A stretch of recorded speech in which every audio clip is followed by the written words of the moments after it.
durant cette journée, on a parlé des défis auxquels seront affrontés les régimes de retraite en Afrique. Certes, ces défis, il faut les relever, mais ils présentent aussi des opportunités pour ces régimes. Les opportunités surtout qu'il s'agit d'un continent où la population elle est très jeune, qui présente des potentialités en termes de travail, en termes d'assurance sociale.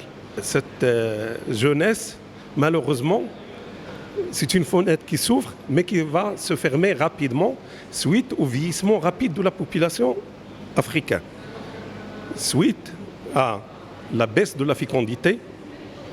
Donc c'est une baisse qui sera drastique. Aussi l'amélioration importante de l'espérance de vie.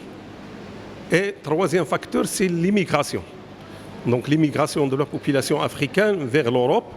Et c'est la population européenne qui va profiter de cette migration pour augmenter les taux de fécondité chez eux. C'est le cas par exemple de la France actuellement, qu'on constate qu'il y a un taux de fécondité important suite à la population immigrante, et notamment la population maghrébine.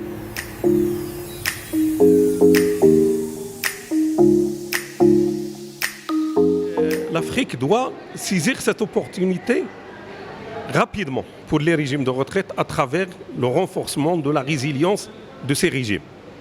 Donc il doit adopter des réformes de ces régimes, des réformes urgentes, susceptibles de garantir la pérennité et la durabilité et aussi l'équité de ces régimes dans le temps.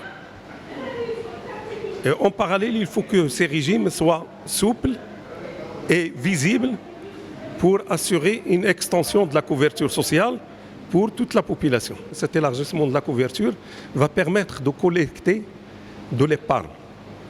C'est une épargne qui a une caractéristique très importante pour l'économie. Il s'agit de l'épargne longue, puisque la population elle est jeune, donc il n'aura de la retraite qu'à long terme. Donc ça va donner l'occasion au régime de retraite, bien sûr s'il affecte ses provisions et ses réserves vers le futur, il doit leur donner une occasion de garantir un autre levier de financement qui est les placements financiers dans le marché financier et le financement de l'économie. Surtout les projets structurants à plus forte valeur ajoutée.